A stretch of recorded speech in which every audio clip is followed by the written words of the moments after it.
Now, some commonly used instruments at the pre and post offer stage include at the pre-offer stage, Johns Roberts, the CPI, the Hilson or IPAT, several of the Hilson IPAT instruments, other anger targeted tools that include the Navaco and the Staxi.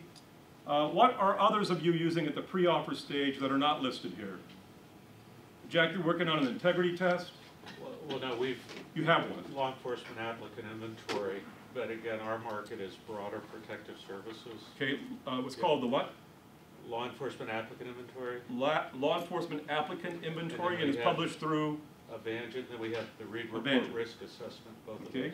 All right. Say that one again. And the Reed Report Risk Assessment, which really gets a Big Five risk assessment. Reed Report Risk Assessment. Right. Okay. Staxi and Wunderlich. Staxi, Wunderlich, although the Wunderlich would be probably post-offer, because once you don't have to have the person in your office. Mm-hmm. That's right. Yeah. Okay. All right. Any others at the pre-offer stage? All right. At the post-offer stage, the MMPI-2 or the MMPI-2 RF. I'm a fan of the RF, but some of you may not have enough comfort yet in its use because of its relative youth. The PAI, or Personality Assessment Inventory, the IPI. What other post-offer instruments are you using? You're using 16PF or are you using that pre? You're using it pre. Well, they have a post-offer at IPAD, a protective services inventory with clinical. It used to be the CAQ. Mm-hmm. Okay, so the CAQ, yes. Where's the impulse fit into this? The impulse is positioned, I believe, as a pre-offer test, is it not? Yes. Yeah, the impulse should be included here as well, although I'm not familiar with the impulse yet. I mean, I've not used it. Anybody who has used the impulse? Yeah, we use it, and it's pre-offer. It's a non-medical test. Okay. Positioned as a non-medical. And what are some of the dimensions that are measured on? Is it a personality test or is it a predictor of counterproductive behavior? Predicting for liability, but liability-based behaviors. Okay. So it's a predictor of counterproductive behavior, and it's not dimensional in terms of like Coates' relevant dimensions. No. Okay. Anything else? Any other ones?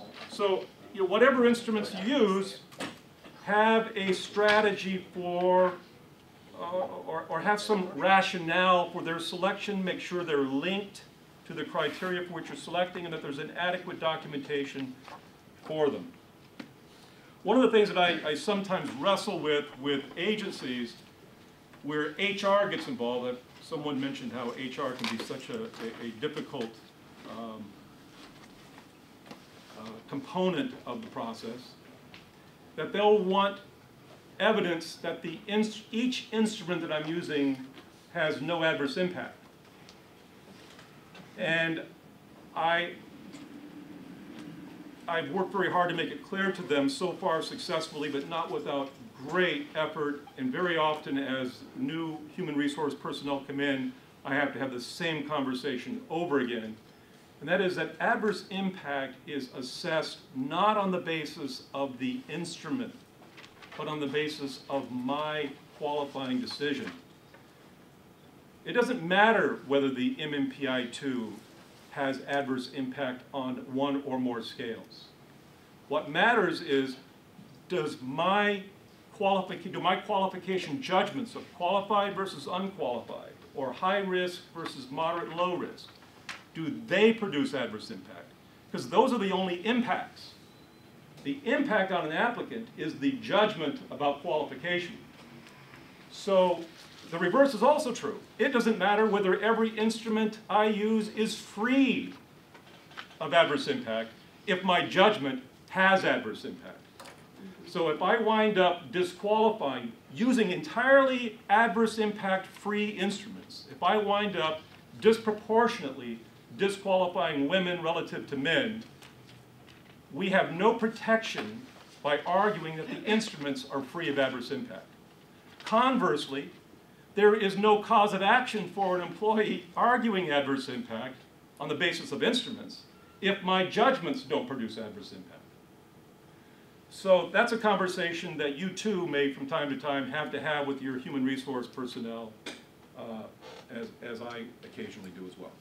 Dave, implicit in what you say is that the psychologist doing the evaluation should keep a running tab on the Absolutely. Mike says implicit in what I'm saying is that the psychologist doing the examinations should keep a running tab allowing for an ongoing analysis of adverse impact. And I absolutely agree. That's incumbent upon us, I think, ethically and legally, to have the information available across applicants, but also within agencies, the extent to which our judgments produce adverse impact. And there's no time like an ongoing, it's much better to do it on an ongoing basis than to try to do it in the context of litigation. The problem with doing it in the context of litigation is at the very least, that you don't know the answer to the question until you gather the data. And you want to be in a position where you've identified that there's adverse impact and you're making steps to correct it before you ever reach litigation. I mean, what a horrible situation it would be to have a complaint, then you gather the data and you find out, oh my God, I really do disqualify a particular protected group in a disproportionate way. You don't want to find that out at that point. So I know, for example, that we have in my running tab of applicants, we have a very small proportion of American Indian applicants in Oregon that I've evaluated at the post-offer stage. In that number is too small to satisfy EEOC requirements as evidence or prima facie evidence of adverse impact. However, I'm a 50-50 disqualification rate. 50% disqualification rate would be adverse impact because more than 80% of the pass rate for white males, the dominant applicant group. So I'm concerned about it. I've looked at the data and there's absolutely no question that the 50% I disqualified should have been disqualified in my opinion. I think that's going to be, I think all of you would agree if you were looking at the data with me. However, I'm watching it. I'm keeping an eye on it because I'm not happy about there being adverse impact. But the numbers are small. But as those numbers grow, I'm going to be paying attention to that. So what you really want to be concerned with is where you have a larger applicant pool. It's going to be a pool size large enough to satisfy the EEOC that in fact you have produced adverse impact. And if you are, you want to look at why that might be the case and what you can do about it. So I agree 100%. Collect your data. Yes? Yeah, just for us Canadians that don't have to deal so much with the... For the Canadians who don't have to worry about adverse impact. Right. How is it defined then by the EEOC? I know that there's that 80% rule, but I'm not quite sure exactly. Well, in general, the rule is you can't have a disproportionate adverse effect or impact on a protected group relative to the majority group. The test of that is from a pure prima facie evidence position is the 80-20 rule, that or the 80% rule. It can't be, for the minority group, it can't be lower than 80% of the pass rate of the majority group. So that's how it's generally analyzed, and I'm not an expert in adverse impact analysis. I'm sure that there are some very sophisticated tests that even when you do violate the 80% rule, that might nonetheless show that you haven't. And the reverse may be true, that even if you're above the 80%, there may be other methods of analyzing the data or parsing the data such that you can prove adverse impact even though you haven't violated the 80-20 rule, or 80% rule. I'm not an expert in it. Yes, Joe? I think there is an exclusion unless you can demonstrate bona fide business success. Well, there is, but that's a steep climb. Yeah.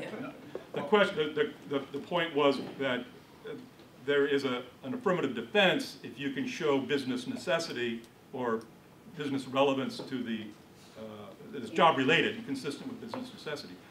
But that's an uphill climb. Yes. That was going to be my whole point, is that you can't have I mean, I'm not gonna argue in favor of having, selection methods that show adverse impact because you're leaving yourself open for it. But if you can't show business necessity for that practice, then the next step that you do is you have to show some type of criterion-related validity. And if you can do that, then you're probably safe, but that's, I mean, that's a litigation battle. The point is that if you do show adverse impact, you're gonna have to defend it, or apologize. With money. Preferably with money. Yes. I'll make it quick, but I just want to reaffirm what you said about, you know, it sounds a little self-serving, but when we do the second and third opinion appeals for some of our large clients like San Francisco, we get to see the second opinion psychologists test batteries. And they come in, and it is shocking to me anyway to see how many people that do psych evaluations are still using out-of-date CPI hand-scored, out-of-date MMPI hand-scored, just with a basic profile, Jackson's, tests that you haven't heard of since you were in graduate school. And it's imperative, as a matter of fact, like in the city, just set a new standard, and it's consistent with the IACP guidelines, that you really should be using the most up-to-date test. It should be appropriate, and just all the things that you said, but many psychologists do not do that. Mike is just affirming that the criteria for selecting the instruments is one that's often violated by a number of psychologists that he has run up against or into or over. No, they have different opinion. Or all three. If that's not your primary business. Oh, those who are doing second opinions, got it. They're doing second opinions, yeah. they're out in the community, Got and it. they just don't use up-to-date testing. Okay.